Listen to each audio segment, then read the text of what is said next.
اهلا بكم في حلقه جديده من برنامجكم على الاصل دور. هنعرف النهارده كلمتين جداد. اول كلمه يا ولاد الايه، وتاني كلمه خالص بالص مالص. تعالوا بينا نشوف رد فعل الطلاب على الكلمتين دول هيقولوا ايه. ازيكم؟ الحمد لله. في كلمه كده بنقولها بينا وبين بعض لما مثلا واحده في اصحابنا او كده تعمل حاجه بنقول لها يا بنت الايه عملتها ازاي دي. كلمه يا بنت الايه نتخيل كده اصلها ايه؟ الله ايه كلمة فرعوني يعني ولا ايه؟ لا يعني هي ازاي مثلا ان هي ازاي هي عملت كده، ويعني ما كانش مثلا عندها الجرأة ان هي تعمل كده فعملته. انت قلت ايه انت ولا عملت ايه انت ولا تمام، بس دي معناها انا عايزه اصلها. يعني ممكن تبقى يوناني؟ من اصل فرعوني او روماني. لا مش الدرجه دي، مش في تاريخ. هاتي علامي. على مين بقى؟ لا مش عارفة. لا ولا انا مش عارفه. طيب اتخيلوا. ممكن تكون من اصل يوناني زي ما هي ولا برضه. طيب تتخيلي كده هي حاجه حلوه ولا حاجه وحشه؟ حاجة حلوة. هي حاجه حلوه حاجة حلوة. حاجه ان حلوه. هي ازاي يعني عملتها مثلا ازاي اصلا، عملتها قدرتي عملتيها او ازاي؟ افتكرت ده. طب تابعوني على حلقتي في تلفزيون الشروق، ومن ما تعرفوا معناها ايه مش هتقولوها تاني. الحمد لله تمام. في كده كلمه بنقولها بينا وبين بعض لما مثلا صاحبك يعمل حاجه معينه فتقول يا ابن الايه عملتها ازاي دي. كلمه يا ابن الايه تعرف اصلها ايه؟ اصلها ايه؟ مش هو عارف. انا بسألك. مش عارف والله. طب ليه بنقولها طيب؟ أما انت ممكن دهش عادي.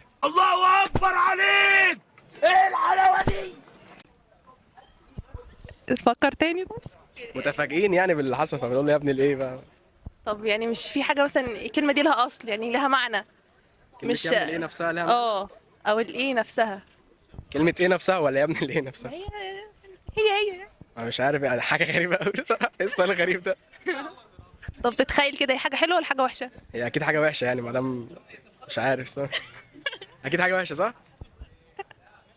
هي حاجه احنا يعني كنا فاكرينها اللي هي حلوه وبنقولها كده بينا وبين طلعت حاجة بعض، وحشة. طلعت حاجه مش حلوه. يعني هي مش حاجة حلوة اصلا. المفروض. يعني ما ينفعش حد يقولها بعد كده. تمام مش هقولها خلاص. خلاص تابعني على تلفزيون الشروق وتعرف معناها ايه. يعني انتوا مش هتقولوا لي معناها. لا. خلاص بس هي حاجة وحشة. تمام ماشي. شكرا. ازيكم؟ الحمد لله. في كده كلمة بنقولها بينا وبين بعض لما هي مثلا ايه حاجة تحصل كده لا انا ما عملتش خالص مالص بالص. تتخيلوا اصلها ايه؟ انا ما عملتش، قصدك الكلمه نفسها يعني؟ الجملة دي ساعات مثلا نقول خالص، ساعات نقول خالص بالص، ساعات نقول خالص بالص مالص. ايه ده؟ مش عارفة بس ممكن تبقى انا ما عملتش خالص. انا ما عملتش خالص يعني ما عملتش نهائي ده. خالص دي تبقى اصلها إيه؟ ميح يعني. لا لا مش عارفه. مش عارفة. احنا في داهيه. احنا بنغرق. طب مش يعني انا ما عملتش خالص. انت بتقول ايه؟ يعني انا ميح يعني. ايوه. طب بالص ومالص. ايه ده؟ ايه بالص ده؟ شكار كانت عاملة في فيلم كانت بتقول انا ما عملتش حاجة خالص بالص مالص. ايوه. تخيلي اصلها ايه؟ مش عارفة. السلام عليكم.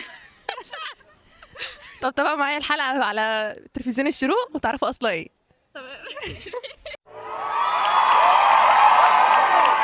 بعد ما شفنا رد فعل الطلاب الجامعة على أول جملتنا يا ولاد الإيه، تعالوا بينا أعرفكم هي أصلها إيه.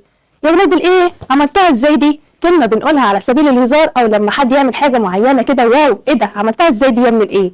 ساعات بنقول يا ابن الإيه وساعات بنقول يا بنت الإيه وساعات بنقول يا ولاد الإيه. طب حد يعرف أصلها إيه؟ أنا عارفة يا ابني. هقول لكم يا سيدي، المراجع اللغوية فاجأتنا كلنا إن الإيه كلمة قبطية قديمة جدا معناها البقرة. أو ربنا زي ما بقول لك كده معناها البقرة. يعني اللي كنا فاكرينهم ولاد الإيه طلع ولاد الإيه.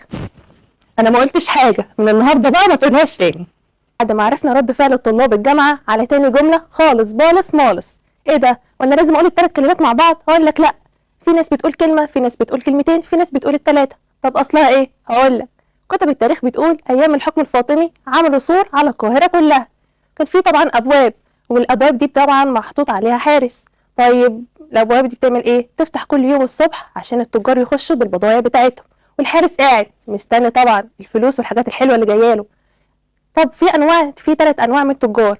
في أول تاجر بيخش يبقى معاه فلوس بقى وغني كده وروش، يدخل يدفع الفلوس وياخد ورقة من الحارس مكتوب عليها خالص يعني خلص، ويدخل في سلام وامان. طيب التاجر التاني معهوش فلوس بس معاه بلاص، يا اما جبنه يا اما سمنه يا اما عسل، يدي بلاص منهم للحارس ويخش برضه في سلام وامان. طيب الله العظيم اللي مش عارف ازاي. تالت تاجر الحزين الغلبان الفقير ولا معاه فلوس ولا معاه بلاص، بيعمل ايه؟ يخش كده سرقه مع التاجر الغني في السر كده، بس لو اتقفش جوه بقى ليلته مش معديه، بينزلوا فوقيه ضرب ويسموه مالص مالص مالص. وكده يكون عرفنا الجمله التانيه السهله خالص بالص مالص. كده يكون خلصت حلقه النهارده، يا رب تكون حلقه لذيذه كده وسهله، واشوفكم في حلقه جديده على اصل دور.